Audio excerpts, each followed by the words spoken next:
Okay, discount related journal entries చూద్దాం. మరి మనకు జనరల్గా డిస్కౌంట్ అనేటువంటిది 2 టైప్స్ ఆఫ్ డిస్కౌంట్స్ ఉన్నాయి. సో జనరల్గా 2 టైప్స్ ఆఫ్ డిస్కౌంట్స్ అనేవి ఉన్నాయి. ఒకటి క్యాష్ డిస్కౌంట్, రెండోది trade discount. So trade discount గురించి తెలుసుకుందాం ఫస్ట్. సో ట్రేడ్ డిస్కౌంట్ అంటే ఏంటంటే, ఇప్పుడు ఫర్ ఎగ్జాంపుల్ మనం ఒక షాప్కి వెళ్తాం. సో షాప్కి వెళ్ళినప్పుడు ఏదైనా గూడ్ పర్చేస్ చేయాలనుకుంటాం. ఆ గూడ్ పర్చేస్ చేసేటప్పుడు దాని యొక్క ఎంఆర్పి ప్రైస్ వచ్చేసి సపోజ్ ఒక 1000 రూపీస్ ఉందనుకుందాం. ఎంఆర్పి 1000 రూపీస్ ఉందనుకుందాం. ఇప్పుడు ఈ 1000 రూపీస్ పైన సెల్లర్ ఏం చేస్తాడంటే ఒక 5% డిస్కౌంట్ ఇస్తాడు. సో 5% డిక్రీజ్ చేసుకుంటాడు. సో అంటే ఎంఆర్పి పైన డైరెక్ట్గా సమ్ అమౌంట్, సమ్ పోర్షన్ అనేటువంటి డిక్రీజ్ చేసుకుంటాడు. సో ఇప్పుడు ఈ 5% ఎంత అవుతుంది అంటే 50 రూపీస్. సో మనకు ఆ ప్రోడక్ట్ ఎంతకు దొరుకుతుందంటే 950 రూపీస్కి ప్రోడక్ట్ దొరుకుతుంది. సో దీన్ని ఇక్కడ ఏదైతే ఎంఆర్పి ప్రైస్ పైన సో సెల్లరు తన యొక్క సేల్స్ని ప్రమోట్ చేయడం కోసం డిక్రీజ్ చేసుకుంటాడో, అమౌంట్ ఏదైతే డిక్రీజ్ చేస్తాడో దీన్ని మనం ఏమంటామంటే ట్రేడ్ డిస్కౌంట్ అని పిలవడం జరుగుతుంది. దీన్ని ట్రేడ్ డిస్కౌంట్ అంటాం. సో నెక్స్ట్ ఇంకొకటి క్యాష్ డిస్కౌంట్ చూస్తాం. సో క్యాష్ డిస్కౌంట్ అనేటువంటి ఏంటి అని అంటే, కొన్ని సందర్భాల్లో గూడ్స్ అనేటువంటిది క్రెడిట్ బేసిస్ పైన అమ్ముతూ ఉంటారు. సో కొన్ని సందర్భాల్లో గూడ్స్ అనేటువంటి క్రెడిట్ బేసిస్ పైన సేల్స్ చేయడం జరుగుతూ ఉంటుంది. ఇప్పుడు అలా సేల్స్ చేసినప్పుడు ఎవరైతే మనకు అమౌంట్ బాకీ పడతారో సో వాళ్ళని ఏమంటాము అంటే డెటార్స్ అని పిలుస్తాం. వీళ్ళకు ఒక టైం పీరియడ్ ఇచ్చింటాం. సో 3 months, 2 months ఇలా టైం పీరియడ్ ఇచ్చింటాం. సో ఈ టైంలోపు ఆ అమౌంట్ ఏదైతే ఇవ్వాల్సి వస్తుందో ఆ అమౌంట్ ఇచ్చేయమని చెప్పి వాళ్ళకు టైం పీరియడ్ అనేటువంటి ప్రొవైడ్ చేయడం జరుగుతుంది. ఇప్పుడు వీళ్ళు ఏం చేస్తారంటే, ఈ డెటార్స్ అనేవాళ్ళు వాళ్ళకి ఇచ్చినటువంటి టైం పీరియడ్ ఏదైతే ఉంటుందో ఆ టైం పీరియడ్ వరకు వెయిట్ చేయకుండా అర్లీగా పేమెంట్ చేసేస్తారు. సో అర్లీ పేమెంట్ చేయడం జరుగుతుంది. Early payment suppose 3 months time మనం ఇచ్చామనుకోండి, సెల్లర్ ఏం చేశాడంటే 3 months టైం అనేటువంటి ఇవ్వడం జరిగింది అనుకుందాం. ఆ వ్యక్తికి, అప్పు తీసుకున్నటువంటి వ్యక్తికి, అతను 3 months వరకు వెయిట్ చేయకుండా వితిన్ 1 month లోపో, సో వితిన్ 1 monthలోనో 15 daysలోనో లేదంటే 2 months లోపో పేమెంట్ అనేటువంటి చేసేయడం జరుగుతుంది. సో అలా చేసినప్పుడు, అలా అర్లీగా పేమెంట్ చేసినప్పుడు అతనికి, ఆ డెటార్కి కొంత అమౌంట్ అనేటువంటిది డిస్కౌంట్గా లభించడం జరుగుతుంది. ఆ డిస్కౌంట్ని ఏమంటాము అంటే మనం క్యాష్ డిస్కౌంట్ అని పిలవడం జరుగుతుంది అనమాట. సో అలా అర్లీగా పేమెంట్ చేసిన దానికి లభించేటువంటి డిస్కౌంట్ని, అవైలబిలిటీలో వచ్చేటువంటి డిస్కౌంట్నే క్యాష్ డిస్కౌంట్ అని పిలవడం జరుగుతుంది. సో ఈ రెండు అండర్స్టాండ్ అయింది అనుకుంటాను. సో ఇప్పుడు మనకు డిస్కౌంట్లో డిస్కౌంట్ అలౌడ్, డిస్కౌంట్ రిసీవ్డ్ 2 వస్తాయి. సో ఒకరికి అది అలౌడ్ డిస్కౌంట్ అయితే ఇంకొకరికి అది రిసీవ్డ్ డిస్కౌంట్. సో ఎలాగంటే సపోజ్ ఒక ఏ అనేటువంటి పర్సన్ ఉన్నాడు.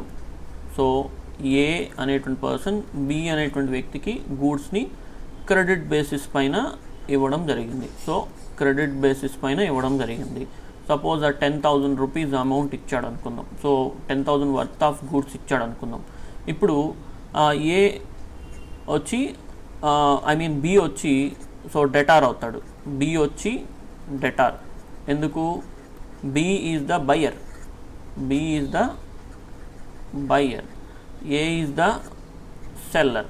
ఇతను అమ్మాడు, ఇతను పర్చేస్ చేశాడు. సో ఇప్పుడు ఏ వచ్చి ఇక్కడ క్రెడిటార్ అవుతాడు. సో 10,000 రూపీస్ పే చేయాలి కదా. బి 10,000 పే చేయాలి కదా. దీనికి అతను అడిగిన టైము సపోజ్ 3 months అనుకుందాం టైం. సో ఇక్కడ బి 3 months వరకు వెయిట్ చేయకుండా ఇమీడియట్గా 1 month తర్వాత పే చేశాడు. సో ఆ 10,000 పే చేయడానికి వచ్చాడు. అలాంటి సందర్భంలో ఏ ఏం చేస్తాడు అని అంటే డిస్కౌంట్ కొంత వదులుతాడు. సో 9,500 ఇవ్వమని చెప్పి అడిగాడు. సో 500 రూపీస్ డిస్కౌంట్ ఇస్తాను అని అన్నాడు. సో ఎవరు? ఏ. సో ఇక్కడ ఏకి ఆ 500 రూపీస్ ఏదైతే ఉందో అది ఏకి ఏమవుతుందంటే డిస్కౌంట్ అలోడ్ అవుతుంది. ఇతనికి అది ఎక్స్పెన్స్. ఎందుకంటే తనకి రావాల్సింది, ఏకి రావాల్సింది 10,000, కానీ వస్తోందంట 9,500 తాను రిసీవ్ చేసుకుంటాడు. మిగిలిన 500 ఏమవుతుందంటే డిస్కౌంట్ ఇస్తాడన్నాడు. సో కాబట్టి ఈ డిస్కౌంట్ ఏమవుతుందంటే అతనికి ఎక్స్పెన్స్ అవుతుంది. ఇదే అలోడ్ డిస్కౌంట్ అంటాం. ఇది ఎక్స్పెన్స్ అవుతుంది. నెక్స్ట్ డెటార్ బి ఉన్నాడు కదా, బికి అదేమవుతుంది అని అంటే రిసీవ్డ్ డిస్కౌంట్ అవుతుంది. రిసీవ్డ్ డిస్కౌంట్ కారణం ఏంటి? ఆ 500 రూపీస్ అతను కట్టాల్సిన అవసరం లేదు. 10,000 అతను యాక్చువల్గా బాకీ, కానీ ఎంత కడుతున్నాడు? ఓన్లీ 9,500 పే చేస్తున్నాడు. సో రిమైనింగ్ 500 అతనికి ఏమవుతుందంటే రిసీవ్డ్ డిస్కౌంట్ అవ్వడం జరుగుతుందన్నమాట. సో ఇది మనకు allowed discount, received discount. Right. ఇప్పుడు జర్నల్ ఎంట్రీ ఎలా రాయాలి అనేటువంటి ఒకసారి గమనిద్దాం. సో జర్నల్ ఎంట్రీ పాస్ చేయడం ఎలాగా అనేటువంటి ఒకసారి చూద్దాం.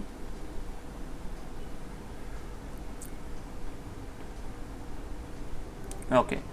సో సపోజ్ ఒక స్మాల్ ఎగ్జాంపుల్గా తీసుకుంటున్నాను. ఇక్కడ cash paid to Ravan rupees 8,000, discount received 200, cash paid to Ravan 8,000, in full settlement of rupees 8,200. ఇదేంటంటే ఆర్ అని ఇచ్చా. దీని అర్థం ఏంటంటే క్వశ్చను ఇలాగన్నా ఉంటుంది, ఇలాగన్నా ఉంటుంది అనేసి అర్థం. సో ఆర్ మధ్యలో ఇచ్చాను. సో క్వశ్చను అడిగే విధానం మనకు జర్నల్ ఎంట్రీస్లో ఎలాగన్నా ఉండొచ్చు. సో ఇదన్నా అడుగుతారు, ఈ విధంగా అన్నా అడుగుతారు, లేదా ఈ విధంగా అన్నా అడుగుతారు క్వశ్చన్. Okay, right. సో ఇప్పుడు మనకు రెండింటికి కూడా మీనింగ్ ఒకటే. రైట్. ఇందులో మనం ఫస్ట్ ఆఫ్ ఆల్ మనం చేయాల్సింది ఏంటంటే అనాలిసిస్ చేయాలి. ఇందులో 3 ఆస్పెక్ట్స్ ఉన్నాయి. ఒకటి రావణ్, రెండోది క్యాష్, ఇంకోటి discount received. So Ravan, cash, discount received. So 3 ఉన్నాయి. సో ఈ 3 ఎలా చేయాలి అని అంటే, రావణ్ మనకు నేచురల్ పర్సను, మనకు personal accounting rule. So Ravan ఏం చేస్తున్నాడు? రిసీవ్ చేసుకుంటున్నాడు. ఏంటి? క్యాష్ని. కాబట్టి receiver of the benefit. So receiver of the benefit. So అతను ఏం చేయాలంటే డెబిట్ చేసుకోవాలి. So Ravan account debit, Ravan account debit. Amount ఎలా రాయాలో చెప్తాను, ప్రస్తుతానికి ఇప్పుడు రాయకండి. రెండోది క్యాష్. క్యాష్ మనకు అసెట్ అవుతుంది, current asset. Real accounting rule ప్రకారంగా కన్సిడరేషన్ చేయాలి. సో అక్కడ ఏమవుతుంది? గోజ్ అవుట్, వెళ్ళిపోతుంది. సో కాబట్టి క్రెడిట్ చేయాలి. సో క్యాష్ అనేటువంటిది వెళ్ళిపోవడం జరుగుతుంది. ఈ ట్రాన్సాక్షన్ ఏంటి? Cash paid to Ravan. So business ఏం చేస్తుందంటే రావణ్కి పే చేయడం జరుగుతుంది. సో కాబట్టి cash goes out. So to cash account. So value వచ్చి ఎంత పే చేశాడు? 8,000 పే చేయడం జరిగింది. ఆ 8,000 రికార్డ్ చేసుకోండి. Next 1 minute.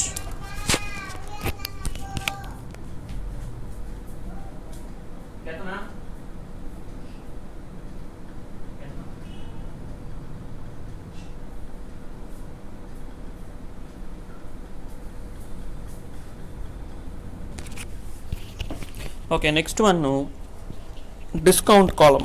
సో ఆ డిస్కౌంట్ ఇక్కడ రిసీవ్డ్ డిస్కౌంట్ అవుతుంది బిజినెస్కి. ఎందుకంటే పే చేయాల్సినటువంటి దానికన్నా తక్కువ పే చేస్తున్నాడు కాబట్టి ఖచ్చితంగా అది మనకు ఇన్కమ్ అనే ట్రీట్ చేయడం జరుగుతుంది అనమాట. సో ఇన్కమ్ అవుతుంది. సో కాబట్టి to discount received. So discount received అంటే బిజినెస్ వేరే వాళ్ళకి పే చేసేటప్పుడు వాళ్ళకు వచ్చేటువంటి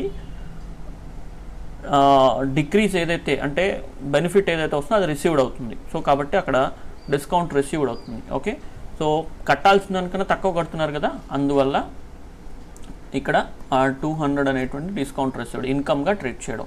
సో టోటల్గా 8,200. ఎప్పుడైనా గుర్తుపెట్టుకోండి, జర్నల్ ఎంట్రీస్ రికార్డ్ చేసేటప్పుడు మనకు డెబిట్లో కానీ క్రెడిట్లో కానీ మోర్ దాన్ వన్ ఆస్పెక్ట్ ఉందనుకుందాం. ఇప్పుడు ఇక్కడ 2 ఆస్పెక్ట్స్ ఉంటున్నాయి. సో 2 ఆస్పెక్ట్స్ ఇక్కడ ఉంటున్నాయి, క్రెడిట్లోనే 2 ఆస్పెక్ట్స్ ఉన్నాయి. అలాంటి సందర్భాల్లో ఆ రెండింటినీ కలిపి డెబిట్లో తీసుకోవాలి,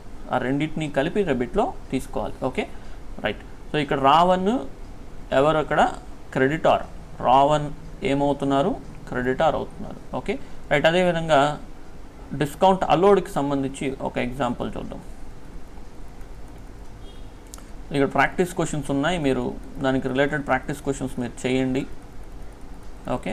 నెక్స్ట్ అలోడ్ డిస్కౌంట్కి సంబంధించి ఒక ఎగ్జాంపుల్ తీసుకుందాం.